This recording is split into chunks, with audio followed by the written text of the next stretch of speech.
This is Glenn, and I'd like to talk to you about my Phillips Respironics Dream Station, which is an auto CPAP machine.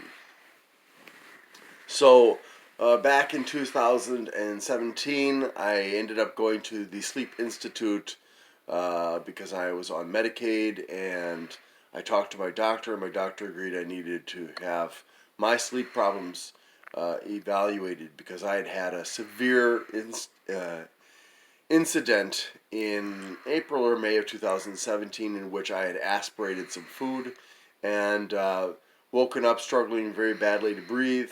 It took several minutes to clear the food out of my lungs. I didn't even know that it was in there. It was a liquid.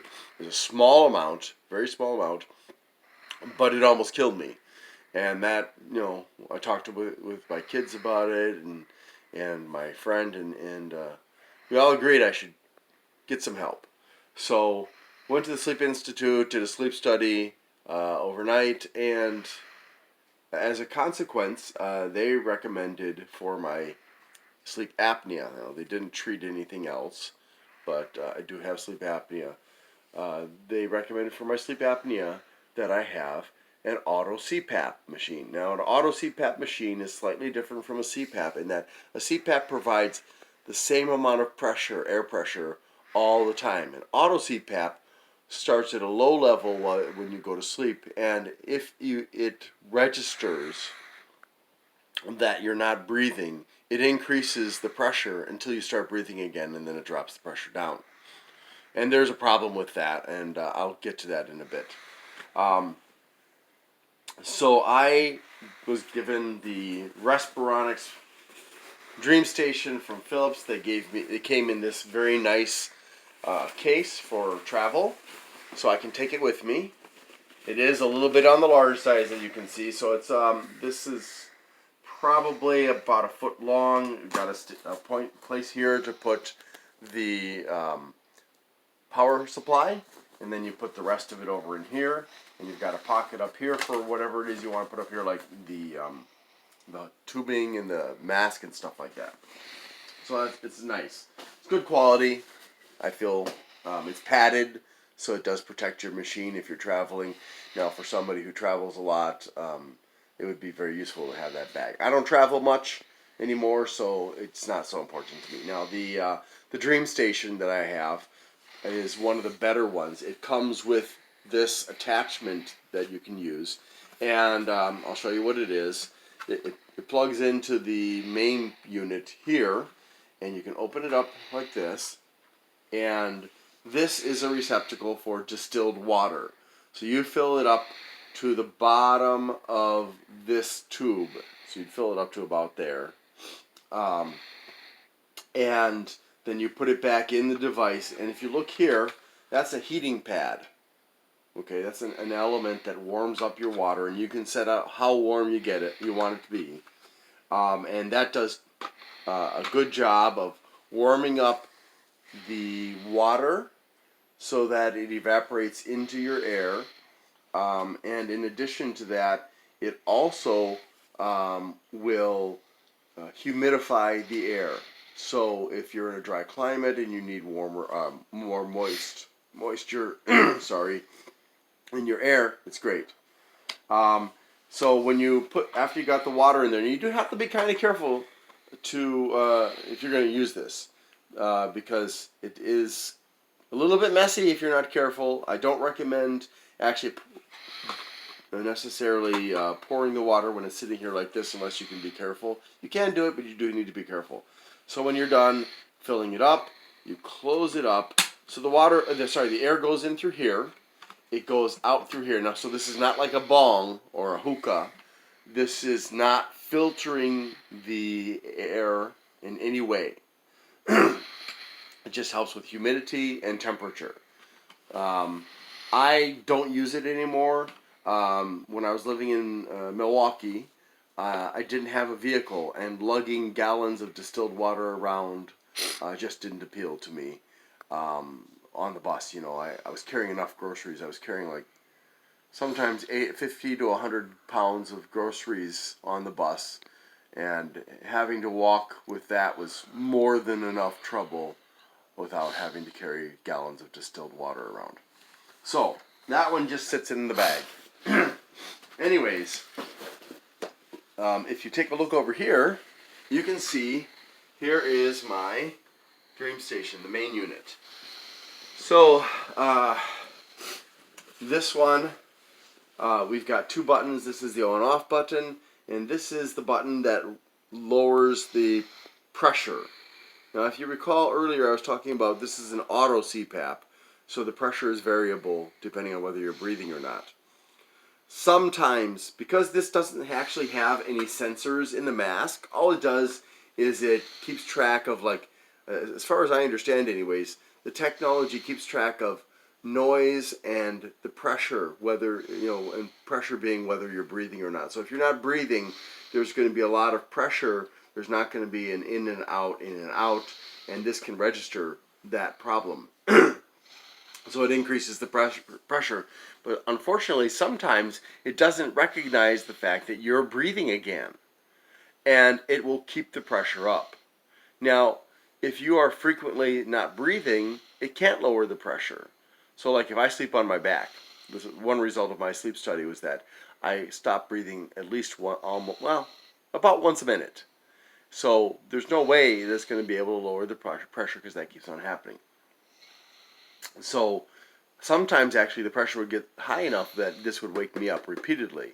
So I was doing the same thing as a sleep apnea, except I was breathing. And that sucked. So I had to learn to press this ramp down button. You see that over here?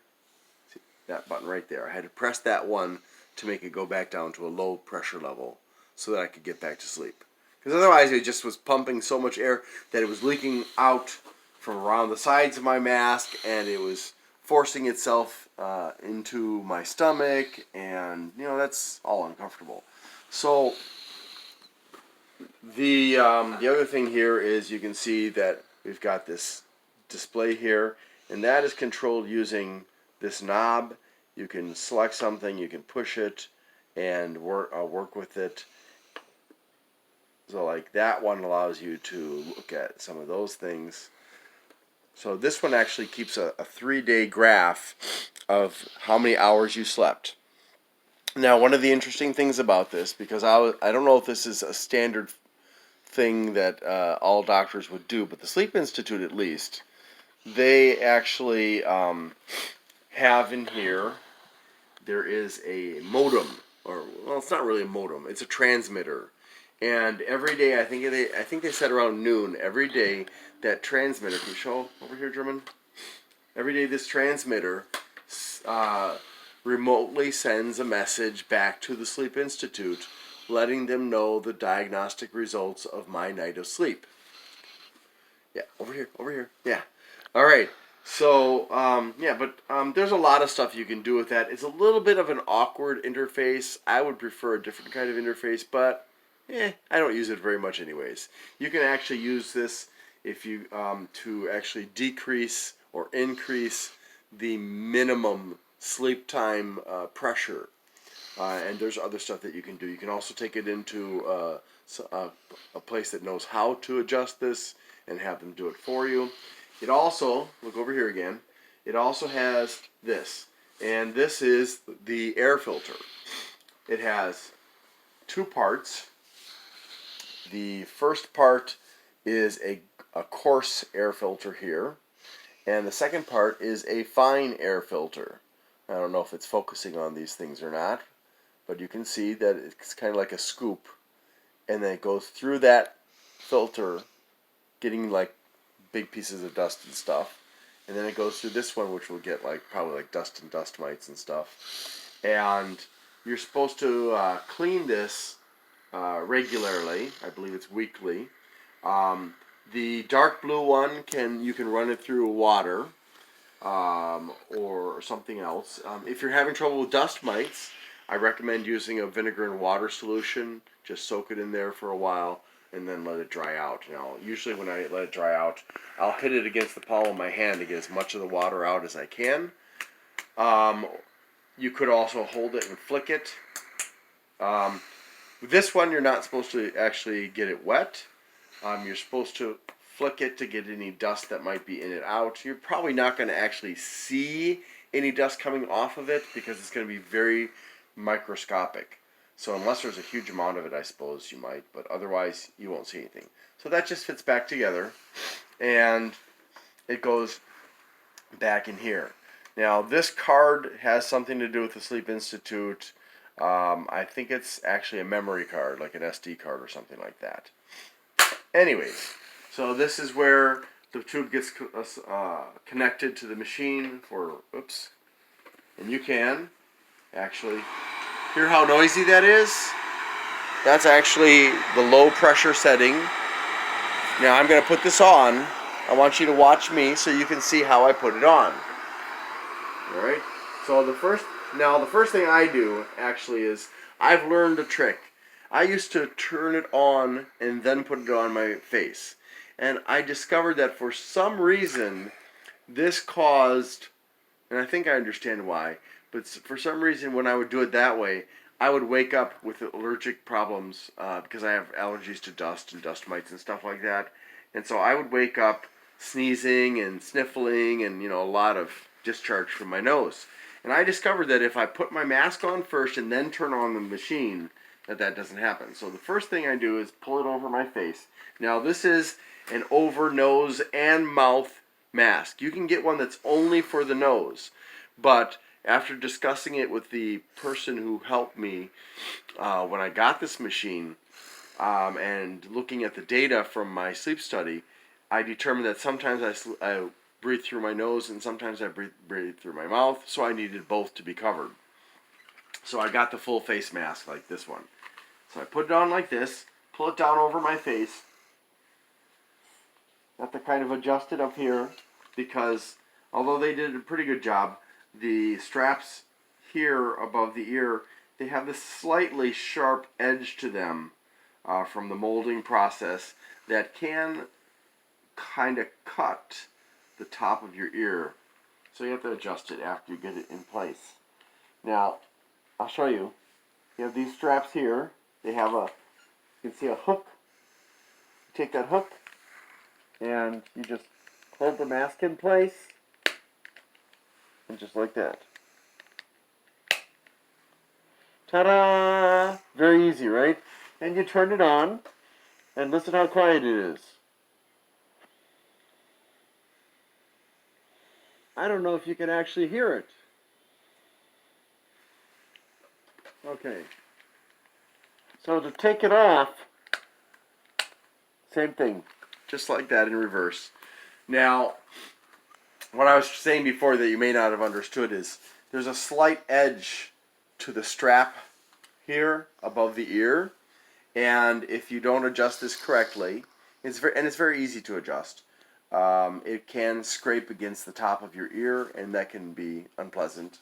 But it's very easy to remove because these hooks just hook onto these posts on the mask itself, and it's very easy to remove them.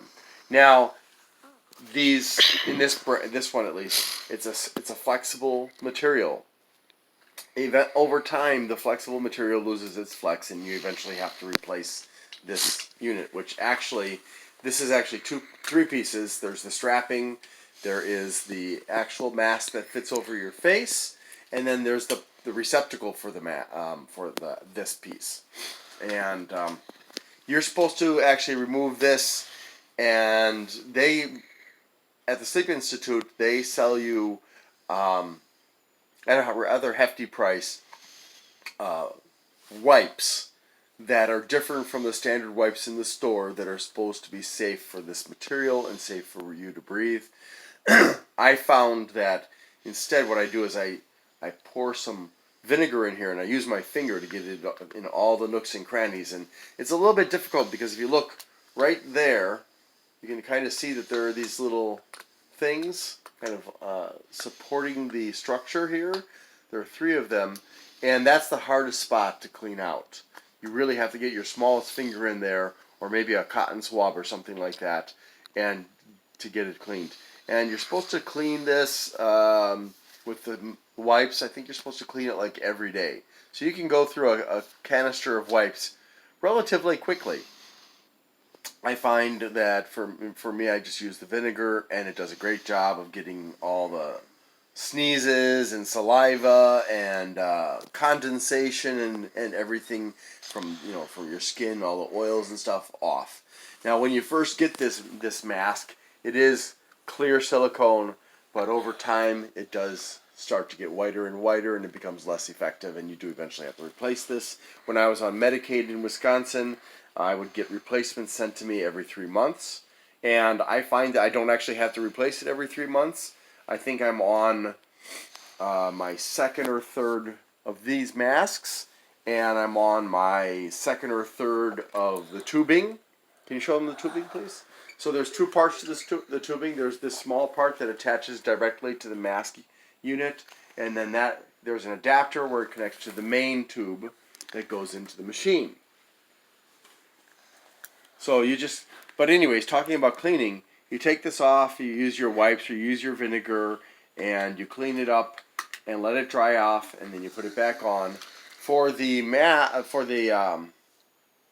tubing, now I don't ever actually separate these, primarily because I'm concerned about accidentally doing damage. There's a lot of stress in removing this. You can do it, but you do have to do a lot of pulling in a snapping kind of way, and I'm always kind of apprehensive about that. So I don't disconnect these. I do disconnect it from the receptacle here, and that's very easy with these two little wings. You just squeeze, and it comes right off. But on this side uses, over here, over here. This side over here uses, oops, I turned it, it's so easy to accidentally press that on button.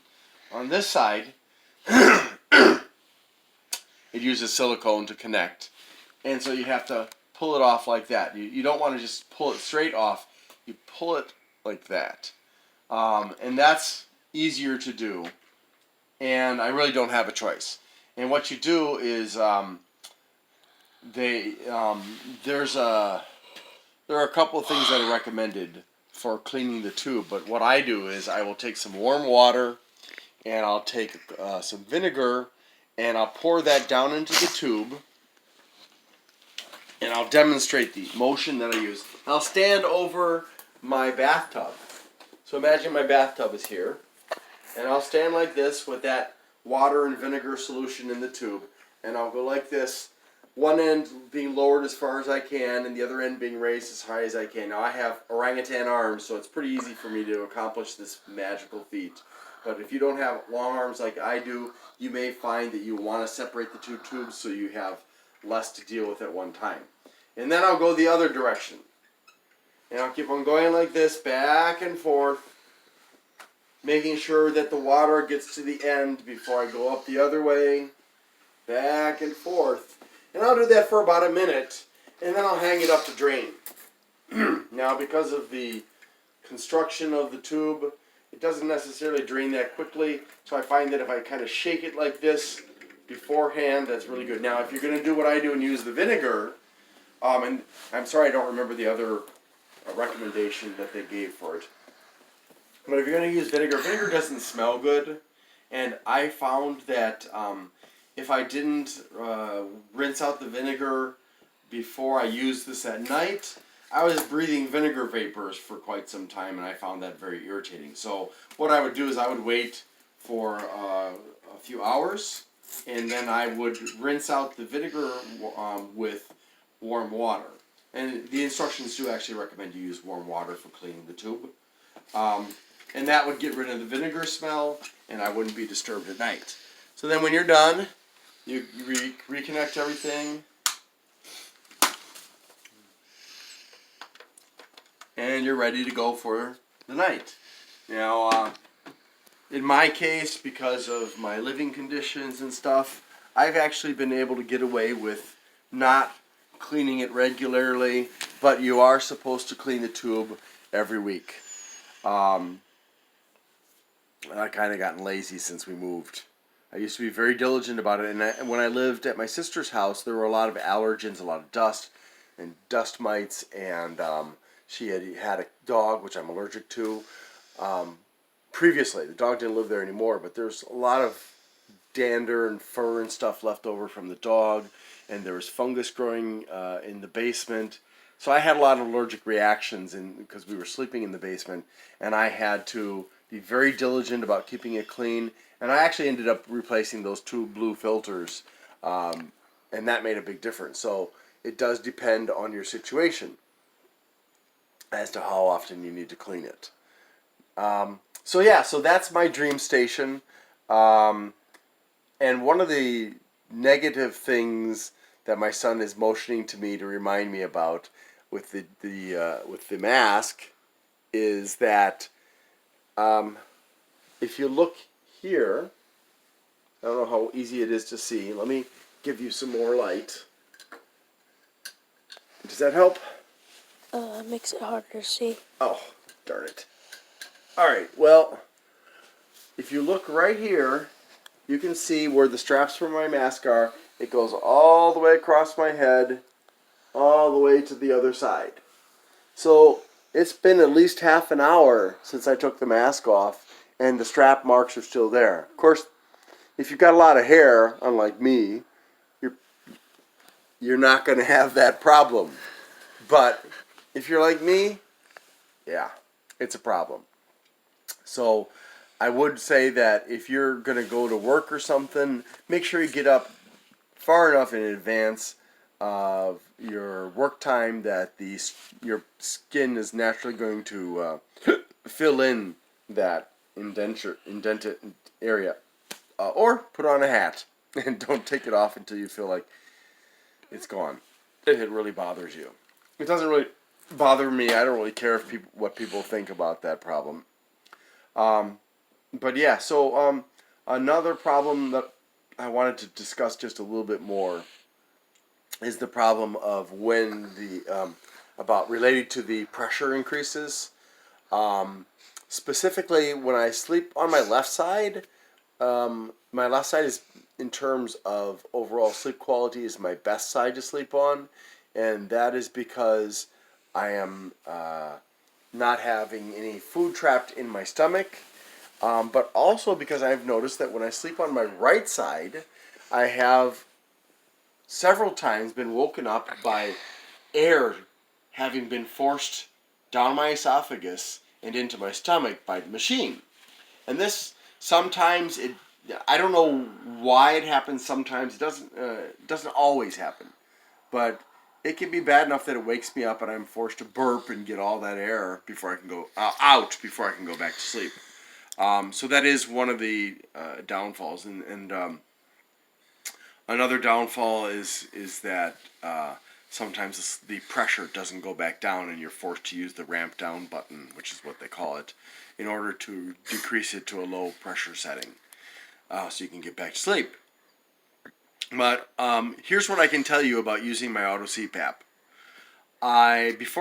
Beforehand, I used to sleep 9-10 hours and sometimes still wake up tired, often actually. And I would be sleepy while I was doing things like driving or using the computer, and have to take a nap often. Now I can get 8 hours of sleep, sometimes 7 hours of sleep, and I'm fine. So it really, please use your hands. Thank you. So now I'm doing really, really well, and I have been doing well ever since the hypersomnia that I was experiencing, where I had to sleep extra hours just to wake up and not be sleepy, it basically disappeared when I started using this machine. Now, this isn't necessarily just because it's a dream station by Phillips. It's the fact that it's a machine designed to deal with the problem, and it does it fairly well, although it's kind of flawed. But, it's great. So I would, encourage you to talk to your doctor about getting a sleep study done. There are some drawbacks to using the Sleep Institute, and I'll review that briefly in the next video. So thank you very much for watching me today, and I hope this has been instrumental in helping you to deal with your sleep apnea.